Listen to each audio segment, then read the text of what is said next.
I really find it quite astounding, amazing where this came from and how it developed and how it could penetrate the entire world. The world stopped. It's nothing to play with. It's a very serious illness.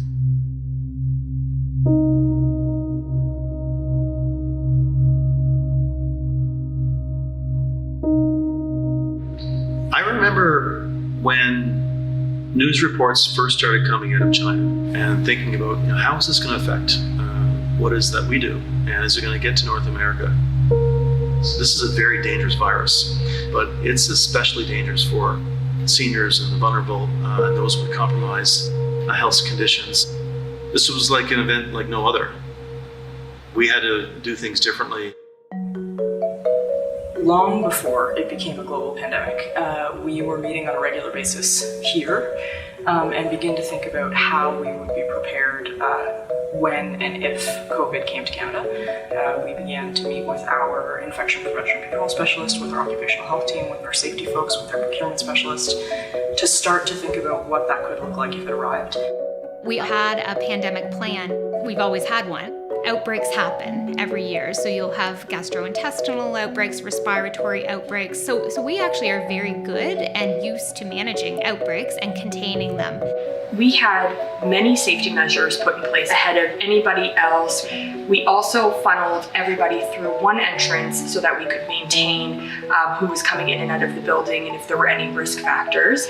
Many social distancing measures put in place, conducting screening questions and temperature checks at our main entrance. It was amazing. We took the right steps early. Every shift, we added staff in. We brought in new workers and trained them, getting the necessary people and the necessary supplies in place so we could keep our residents and our employees safe.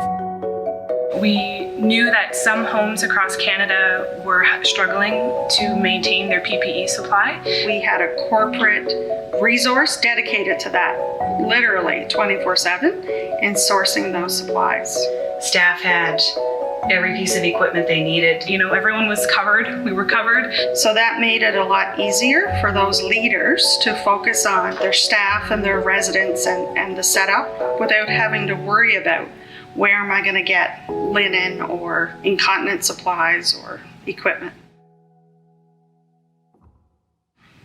In March, we were like, they're never going to stop families from visiting. They're never going to close the schools. They're never going to close the daycares. They can't do that. Oh, they did. Within a 48-hour period, everything just grinding to a halt. But in a matter of 2 days, it seemed like the entire company was mobilized. Everything went full spotlight on COVID-19. We were prepared. We had our protocols in place. We have a process, 1, 2, 3, 4, up to 62, and not one of them were missed. We knew the first order of business was protection. And there wasn't going to be any decision that was going to create risk for the residents living with us. We had to put forward a directive to stop any visitors and any families from coming in to see their loved one. Everyone took a big sigh and said, oh my gosh, how are we gonna do this? The actual philosophical shift where we are open 24/7 to anybody who wants to come in and visit with their loved ones who happen to be our residents, that was a difficult shift for all of us because that's not who we are. In long-term care, family is such an important role. They're involved in the care, they're involved in every aspect. And as much as it is for you, the family member, you're in your car driving, you're living your life, these people are in a facility where they can't leave. So it's ever more important for them. The whole world turned upside down. The isolation that hit you right away that, hey, I haven't seen that person for ages, like weeks. I had to adjust my mentality to deal with it. And I still am. It was challenging. We met with the residents, we put communications out to the families, we've met with the families, and everybody understood, but it was still hard. I got the phone with the resident's family member. The daughter was crying. I was crying. I went through a realm of roller coaster. I really did. Because initially we didn't know how long this was going to be, how it really was going to take effect on us. Watching her family say goodbye through the window really burned a hole in my heart, and it sits there every day. First time we visited my mother after the lockdown had happened was March 23rd. Her 89th birthday was the 23rd. So it was really hard. So we made posters. Happy 89th birthday, Mom.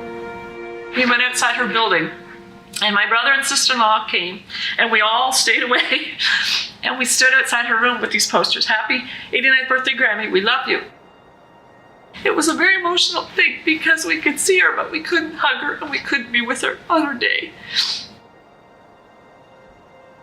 Even though I knew it was difficult to not see my mom on a regular basis, I just felt that the less people going in reduced the chances of COVID entering into the residence. They acted quickly, they closed it down, you knew your family members were safe, and it's been very reassuring.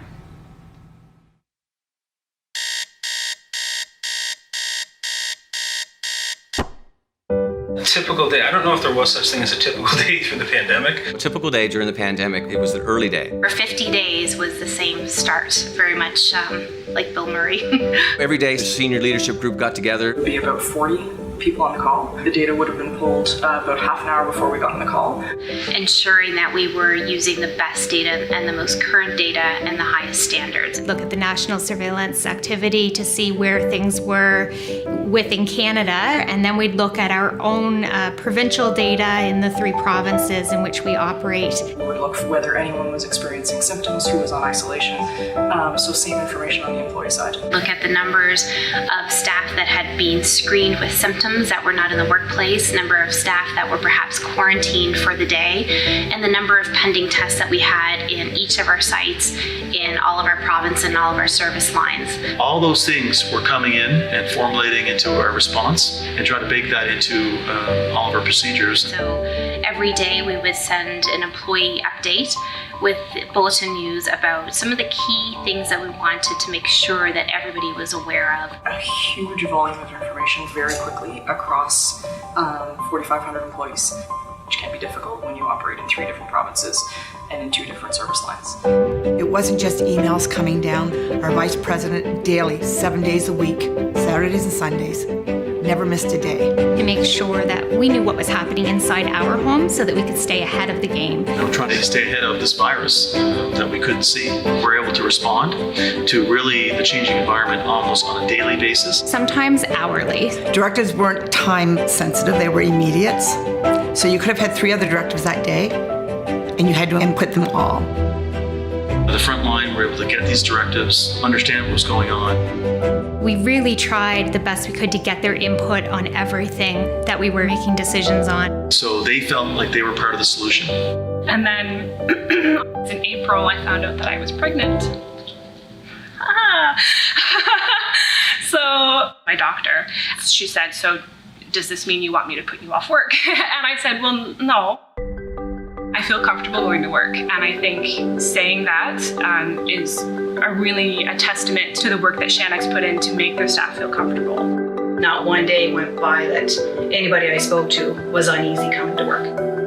Every day I went to work, I felt safe, and I never felt like any fear of getting COVID. We knew that measures were in place to protect us and the residents. So it was just good to know that Shannock's was just on top of it.